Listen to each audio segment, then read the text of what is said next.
Tá vendo aí? Olha como vocês andam. Tudo sujo, com a canela tudo cinzenta, lá. Vocês não roubam, não tem porra nenhuma. Mais tarde nós vamos no baile aí. Vamos. Desse jeito aí, vocês nem entram. Desse jeito aí nem cachorro vai olhar pra vocês. Olha aqui, ó.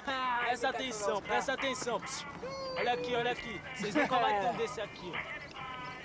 Aí, conhece o All Star, né? Ah. É esse. Vamos usar os trapos. Acordar, tem que acordar.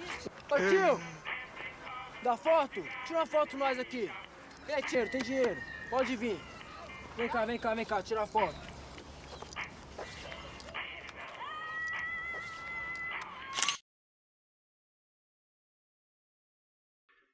O marco inicial da carreira dos Racionais MCs é o lançamento de 2 faixas na coletânea Hip Hop Cultura de Rua, em 1988. Como os Racionais MCs são, desde então, a principal referência no rap no Brasil, dá para dizer que o marco inicial do rap coincide com o marco da Constituição de 88, a chamada Constituição Cidadã. Então, acho que sem forçar a barra, dá para dizer que o rap chega junto com a redemocratização. Então tem aí uma ligação que de várias maneiras faz pensar. O Brasil estava numa espécie de ressaca dos anos de ditadura. Então você tem uma espécie de arrefecimento de uma certa militância na periferia, das organizações eclesiásticas de base, e então a democracia chega, mas não chega com uma transição propriamente tranquila. É um momento de muita violência policial, então vem a público vários episódios de chacinas, ou quer dizer, massacres policiais. Então você tem uma realidade muito dura na periferia, e ao mesmo tempo que na periferia das grandes cidades, ao mesmo tempo que o anúncio do nascimento ou da chegada da democracia depois de 20 anos de regime autoritário. Então, o rap, de alguma maneira, naquele momento, aparece como um contradiscurso, quer dizer, você tem uma experiência pública que aponta para uma construção democrática e uma experiência cotidiana que revela os limites do que era a democracia naquele momento. Eu me lembro de um artigo, para fazer um contraponto com essa ideia, um artigo que saiu na coleção Decantando a República, editada aqui pela UFMG, com uma organização da professora Heloísa Starling e de outras pessoas. O primeiro artigo dessa coleção, que são 3 volumes, é um artigo do etnomusicólogo Carlos Sandrone, e se chama Adeus à MPB. E ele faz um artigo muito interessante, um artigo curto. Ele faz uma provocação, que é comparar a sigla MPB, Música Popular Brasileira, com a sigla MDB, Movimento Democrático Brasileiro. E o que ele sugere é que durante os anos 60, quando a sigla MPB surge, e mesmo durante os anos 70 e parte dos anos 80, a ideia de música popular brasileira serviu como um guarda-chuva, um grande guarda-chuva, não só para, digamos, manifestações musicais diversas, mas uma espécie de grande guarda-chuva de um ideal modernizador brasileiro, quer dizer, uma ideia que a gente pode até jogar para trás como uma tradição de talvez longa duração, que vem desde o modernismo, de um ideal nacional popular, quer dizer, de modernização pela cultura e com uma ideia de popular, uma ideia de povo, como sendo capaz de representar uma construção nacional. Então, a MPB, nos anos 60 e 70, servia como esse guarda-chuva identitário. Então, era um pouco como se você se definisse pelo fato de gostar de música popular brasileira, de Caetano, de Chico, de Gil, né?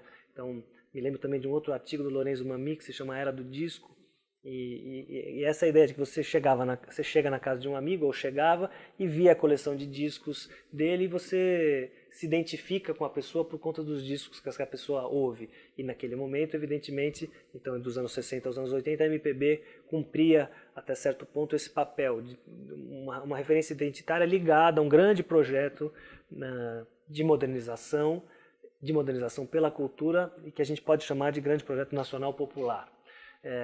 Esse projeto, no fim dos anos 80, com a chegada da democracia, de alguma maneira entra em crise. Assim como o MDB, que era o partido que durante a ditadura pôde abrigar algum tipo de oposição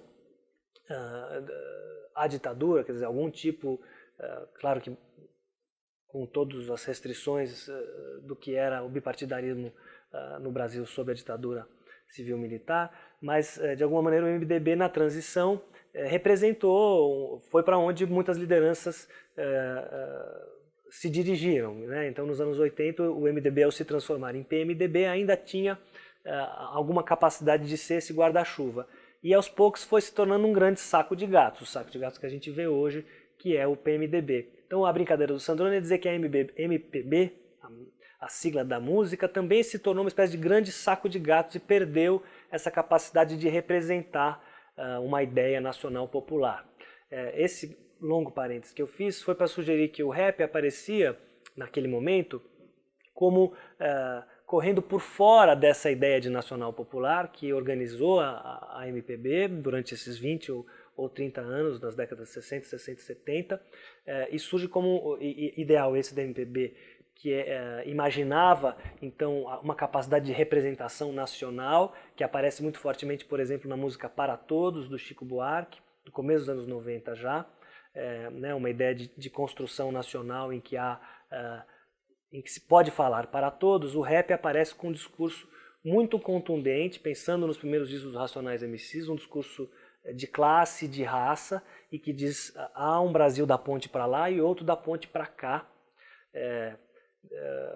Um tipo de contundência na poética, seja nas letras, seja na música propriamente, que é totalmente desconhecido do que na tradição musical brasileira. Eu diria mesmo um tipo de intervenção cultural muito forte e talvez inédito, não conhecido até então na cultura brasileira. Quer dizer, esse tipo de violência e contundência no posicionamento de classe e de raça, que aparece, por exemplo, numa música como Hey Boy, olha quanto boy, olha quanta mina, afoga essa vaca dentro da piscina, ou no fim de semana do parque, em que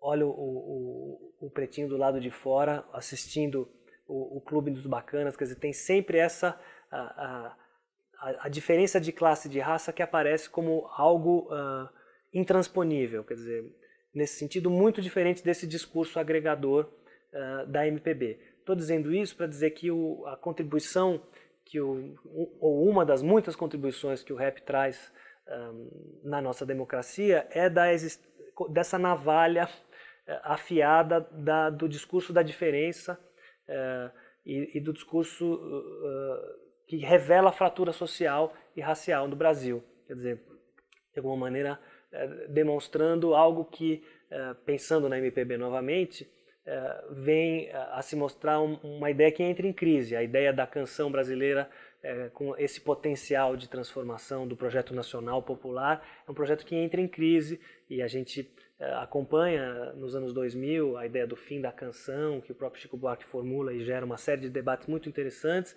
e que já estava nesse artigo do Sandrone, que, salvo engano, é de 2001. Então, de alguma maneira, há um contraponto aqui, que é isso que eu estou tentando propor nessa breve conversa, entre os limites do projeto nacional popular carregado pela MPB, e que ficam evidentes talvez só nos anos 2000, e a contundência do recado do rap, não só na formulação estética, musical, mas também no posicionamento com relação à mídia e mercado dos Racionais no começo da carreira,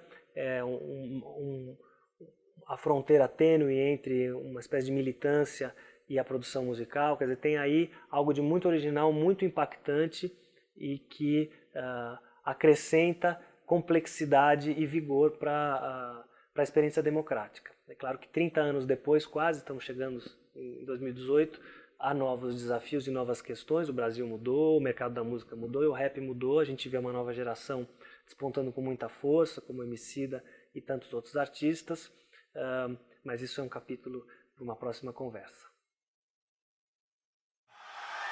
É isso mesmo, rapaz. E tem mais, hein?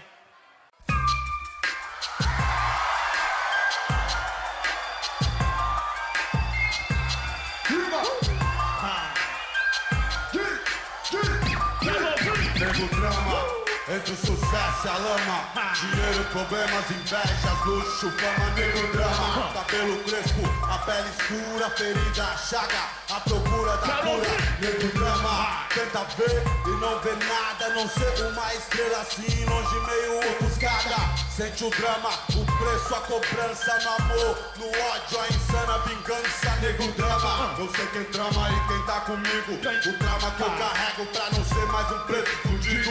O drama da cadeia e favela, túmulo, sangue, sirene, choro de vela. Passageiro do Brasil, São Paulo, agonia.